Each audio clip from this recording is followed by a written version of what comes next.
¿Qué tal, amigos de nuestro canal de YouTube, de Dani Álvarez, Iván Urbina? Hoy tendremos para ustedes un buen contenido. Estaremos hablando de algo muy importante, como son los vinilos. Todos se han preguntado, las nuevas generaciones todavía no están muy bien apegados a este nuevo sistema de, se puede decir, forma en reproducir música. Muchas de las nuevas generaciones no conocen los cassettes, muchas de las nuevas generaciones no conocen los 8 tracks, no conocen algunos ni los CDs, mucho menos los long play, pero gracias al mercado mundial, el vinilo ha regresado a todos los establecimientos. Podemos citar algunos lugares, no es que les demos crédito, pero es de una forma para hacer más cuerpo a nuestra información. Por ejemplo, Walmart en Estados Unidos, Sanborns allá en México, tiendas como Target en Estados Unidos y muchos establecimientos que venden discos tanto nuevos como algunos establecimientos en los Estados Unidos que venden discos también de uso, o sea, usados, que han sido ahí guardados por mucho tiempo y los han vuelto otra vez a introducir al mercado mundial. Entonces hoy vamos a hablar de los discos de vinil que se desarrollaron en varios revoluciones. Desde el caso de la más conocida o la más comercial, la de 13 revoluciones, tenemos la de 78 revoluciones, tenemos la de 45 revoluciones. Hay otra por ahí también, ¿verdad, Iván Urbina? ¿Cómo estás? Saludos para ti. Muy buenas. Sí, te Muy escucho.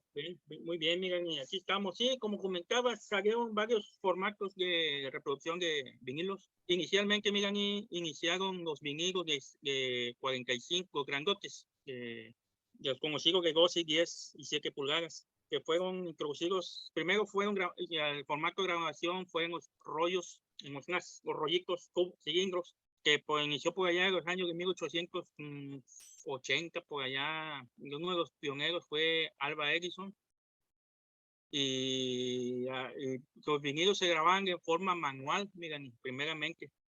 Cuando los primeros vinilos salieron en diferentes formatos, había vinilos de 12 pulgadas, de 17, y depende de la compañía y el país, manejaban sus formatos diferentes. Ya por allá de la época de los años de 1920 se estandarizó al formato 78, pero eran grabaciones mecánicas, no eran grabaciones electrónicas como actualmente se maneja. Y para poder grabar no existían micrófonos, miren, y eran grabaciones como el que estás enseñando, es un 78. Así es. Que esos eran conocidos como álbumes, miren, inicialmente, porque no sé si puedas abrir el álbum. Venía con un librito y adentro venían los viniles así acomodados, como un álbum fotográfico, pues se conocen como álbumes. Mira, Exactamente. si me permites, aquí me arroja la información referente a este disco que es el de 78 revoluciones que tú estás mencionando. En 1948 fue introducido por la compañía Columbia Records en los Estados Unidos como una evolución muy mejorada de los anteriores discos de 78 revoluciones, fabricados con un material mucho más frágil como la goma laca.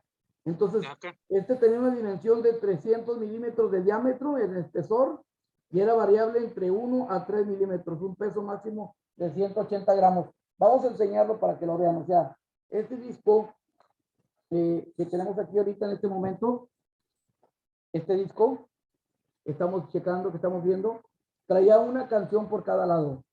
¿Sí me explico? Así es. Era muy similar al de 45 revoluciones, solo que era más grande el tamaño y el espesor. Y otra cosa, el espesor era mucho más grueso. Más grueso. Pesadito. Así es. Sí, por el gato. Adelante. Y esos eran más frágiles, miren, y ese disco se podían romper con facilidad y se rayaban muy fáciles. Así es. Esos LPs, o sea, que podías hacer así, se rompían. Eran como de cerámica, muy gruesitos, así. Era Sí, mucho sabes más que la goma laca, le decían. Te voy a dar un poquito más de información referente a ese disco, a estos discos. También déjame decirte que bueno, estos discos hace mucho tiempo desaparecieron en lo que se refiere al mercado a nivel mundial. O sea, son muy pocos realmente los discos de 78 revoluciones que se venden o que la gente tiene. O sea, yo tengo la dicha de contar con un disco de estos porque creo que casi no hay ya en el mercado, ni mucho menos que la gente tenga en su poder. Entonces yo tengo que cuidarlo mucho. Además, te voy a ser sincero, no lo puedo proyectar en mis aparatos de reproductor de discos vinilos porque me puede dañar la aguja por el material en el que están hechos, ¿verdad, Iván? Algo así. Así es, Megan, y aparte, esos discos, no sé si hayas visto uno de los anteriores tocadiscos de esa época para reproducir ese de formato, en especial en ese material. Los discos eran de aguja de diamante, era una aguja así que era como un clavito insertado en la maniguera del tocadiscos. Que esos discos, miran, tenían la característica que esos discos, si los reproduces en un reproductor de viniles, de los comerciales que hay ahorita en la actualidad, que pueden volar la aguja, porque la aguja son diferentes, la aguja más sencillita y que vuelan la aguja de esos viniles. Por eso no es muy recomendable por especialistas de formato de vinilos que esos tipos de viniles preferentemente sean reproducidos en sus reproductores originales de los años 40 y 50. Que ese formato de vinil, Miran, no sé si sepas que se dejó de fabricar por allá en 1956 a 1963, que he entendido, Bueno, porque fue cuando en 1948 se introdujo al mercado, parece que fue la Columbia Records, la sí, misma marca que tiene el vinil, introdujo los primeros vinilos de 33 y 45, miren. sí, bueno, aquí me Y fueron menciona que los... se desarrolló en 1948, pero se fue perfeccionado en lanzamiento en el mercado en el 55. Esto fue un invento de Emily Berliner en 1888, fue el que creó este disco, pero se desarrolló hasta el 48, pero ya en lanzamiento al mercado mundial, me aparece aquí que fue en 1955. Los mecanismos de lectura mediante la recolección y producción de vibraciones producidas por el roce entre el disco y la púa. El mecanismo de escritura, roce entre el disco y la púa, como estoy mencionando. Almacenamiento también 45 minutos aproximadamente a 33 revoluciones por minuto, medida más en general. Eso es como se fue estandarizando posteriormente. El 78, que es el que estamos viendo en este momento. El sonido de un disco se reproduce mediante un tocadiscos conectado a un amplificador que permite utilizar discos de diferentes diámetros y elegir la velocidad de rotación que uno quiera realizar. Como tú estás mencionando, así es, se le llamaba microsurcos.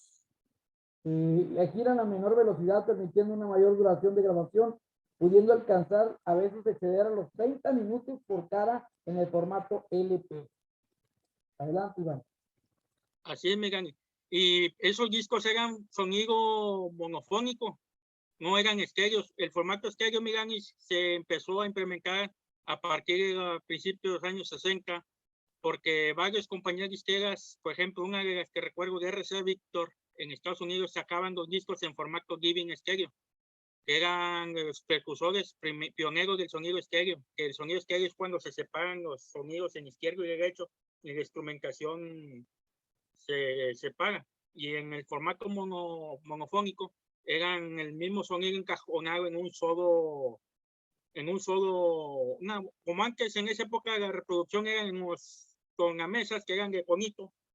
No se notaba mucho la diferencia porque todo el sonido, miran, y salía en un cono, los fonógrafos, como conocemos de fonógrafo, y no se notaba diferencia hasta que a partir de los 60 que se empezaron a sacar las tornamesas en formato mono, y también llegaron a salir los LPs cuadrafónicos, que tenían el sonido cuadrafónico, o sea, para los modulares o tocadiscos más avanzados, que eran de 4 bocinas, el sonido se repartía así cuadrafónicamente y De tenían muy hecho, buena calidad. eso que tú mencionas es en 1960. También ya Así cuando es. se empezaron a producir los discos cuadrafónicos que tú estás mencionando, que gracias a la tecnología denominada de matriz en combinación con circuitos de filtrado de señal, permitía registrar 4 canales de audio simultáneamente, dando al oyente la impresión de estar literalmente envuelto por el sonido dado que el sistema de reproducción estaba equipado con 2 altavoces delanteros y otros 2 traseros. Esa técnica tuvo poco éxito comercial y probablemente debido a los altos costos del aparato de reproducción, en particular de las cabezas con aguja de diamante tallado en tipo Shibata, necesarias para la reproducción cuadrafónica en una época en la que incluso los equipos capaces de reproducir discos estereofónicos según era un lujo. Hasta allá fue en los 70 cuando ya cambió a otro formato del vinilo. Adelante, Iván. Así, Migani. Y aparte, para un poquito regresamos en los 50, cuando aquí en México en 1951-52, la compañía Las Pioneras, la compañía mexicana en introducir los viniles fue Discos Pirgis, la compañía que grababa el señor Pedro Infante, llegó a grabar Dora Beltrán y una infinidad de artistas, Migani. Fue la pionera aquí en México en introducir el formato vinil, álbum. Uno de los primeros lanzamientos fueron el señor Pedro Infante y tenían a novedad los viniles, miran, y que eran flexidiscos, eran conocidos porque se podían doblar, no tenían esa delicadeza como los formatos 78 iniciales que como el que cuentas tú ahí contigo, miran. Y Así es. aparte esos, sí, esos vinilos tenían la novedad, como comentabas, que se podían grabar 30 minutos por cada lado. Música, cuando en un vinil como el que cuentas estoy, miran, esos tienen nomás que una canción por lado y tienen un rango, parece que de 3 minutos y medio por vinil, cuando en un disquito de los nuevos grandotes tenía la novedad de grabar 30 minutos. Y si sabes que los formatos fueron en ese formato estándar por la Sinfonía de Beethoven. En ese se inspiraron para grabar el formato de 60 minutos inicialmente, y ya después en los 70s, 80s se pudieron grabar en formatos un poco más de compresión, un formato grande, se pudo grabar un poco más en compresión y les cabrían ¿Podrías mostrar, 80 minutos. ¿podrías mostrar el de 45 revoluciones? Si tienes ahí un disco de 45 revoluciones, lo podrías mostrar ahorita, para que ese viene siendo el sucesor del 78. Estamos hablando, ya luego el disco también tiene una cara por lado, donde ya se empieza a producir en 1970, en los 70s en adelante, sale este disco, el cual ya viene a sustituir el de 78 revoluciones, más delgado, con mejor durabilidad el material, o sea, no era que se podía quebrar tan fácilmente, y pues una canción por bando, pero ya funcionaba a revoluciones más rápidas, de 45 revoluciones. Hay algunos que también salieron con 2 canciones por bandos también, Iván Urbina. Entonces, esos discos, este miran, de 2 canciones por lado, sí, son conocidos como Standard Play. Vino a sustituir al 78 revoluciones, conocido como 45. Esto fue en los 70s, cuando llegó. ¿Tú tienes uno ahí a la mano? Mira, tengo uno que fue el que sustituyó a ese, que Sí. es este.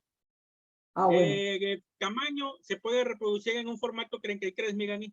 Sí. Pero con la novedad, que no sé si puedes ver, tiene en una sola lado una canción por lado. Así es. Estos discos de formato grande, Migani, eran promocionales, igual que como el comentas tú, chiquito. Sí. Nada más que con la novedad que este vinil, Migani, se puede reproducir en un reproductor de 33.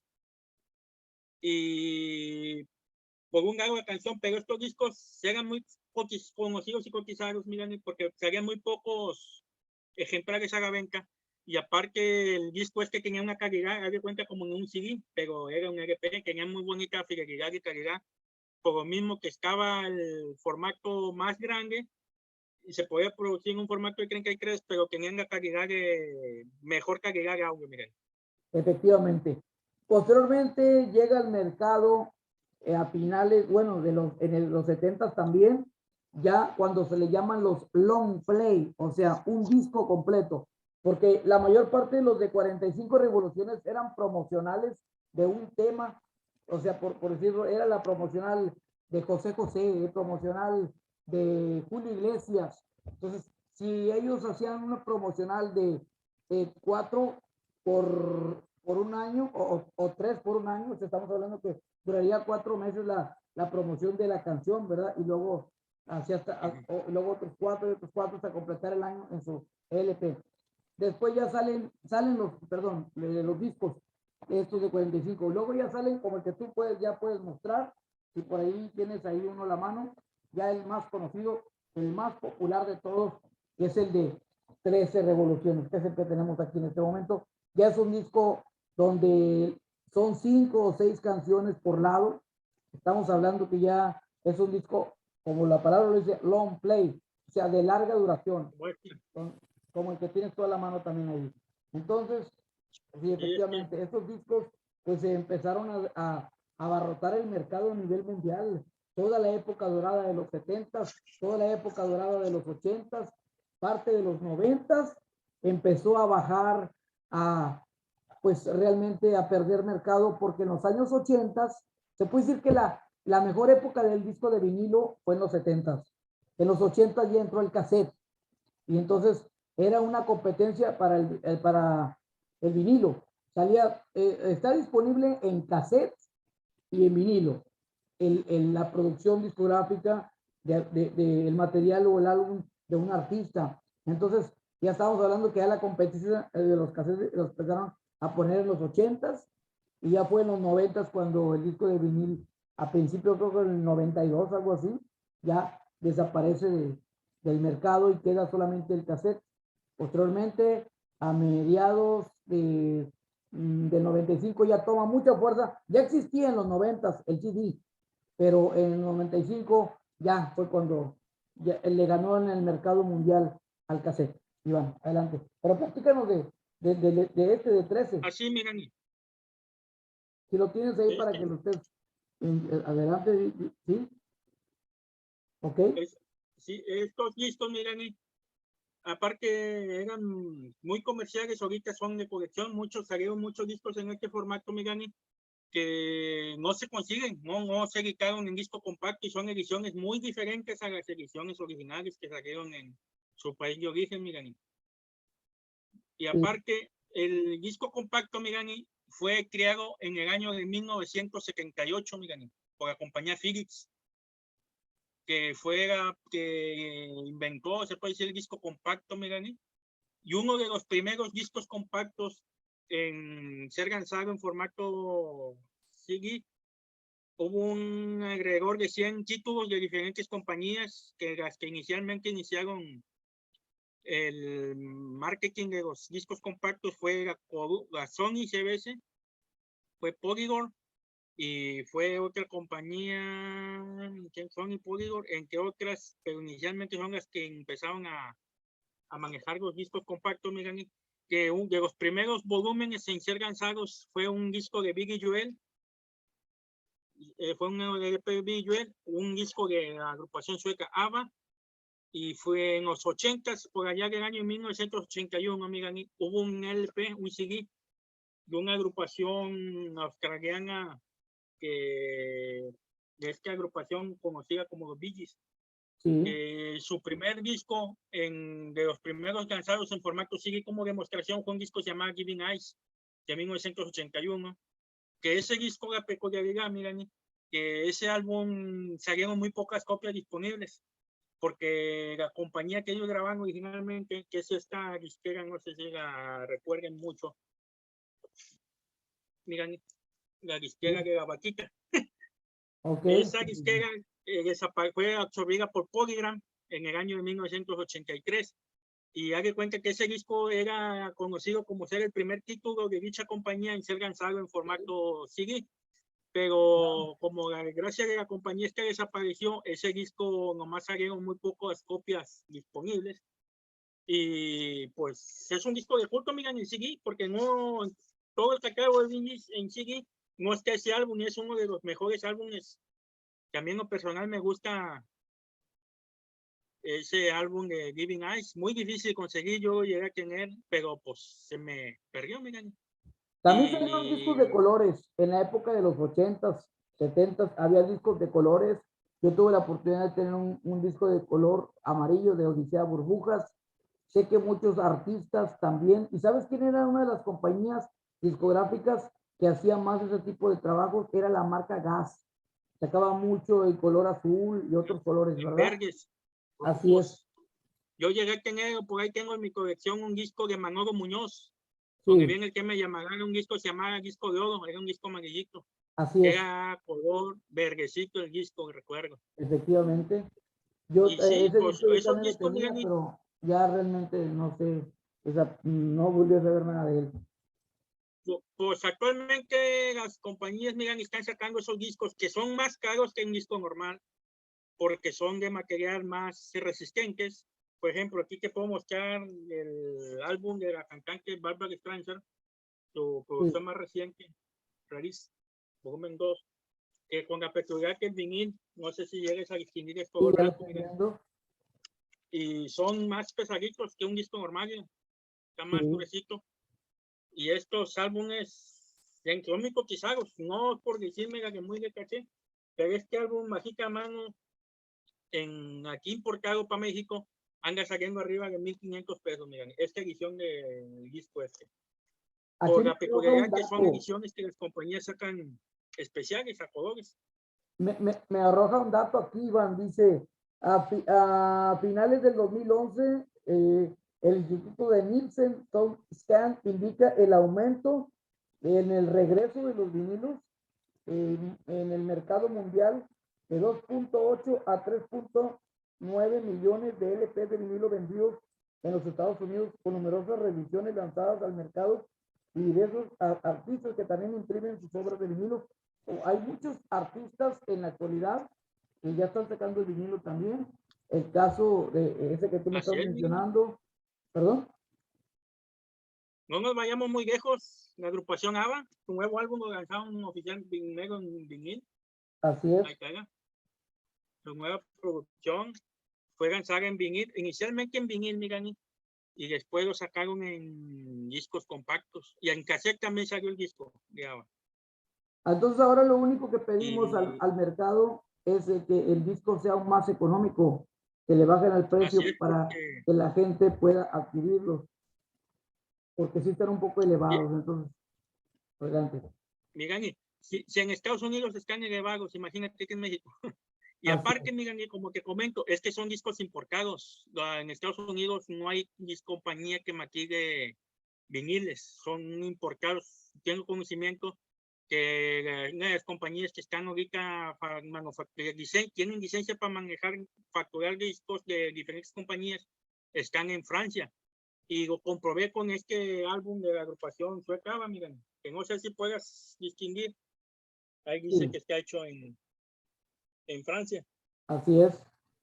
porque son discos importados. Y tú sabes que a veces el impuesto de importación son elevados y pues son ediciones limitadas, porque salen, por ejemplo, salió en varios colores, salió en amarillo, salió en rojo, salió en verde y salió en una edición que viene como un mundito así, que son cada edición, pues también depende el precio de la edición, miren, porque la edición es edición especial, pero es económica porque salió otra edición más cara.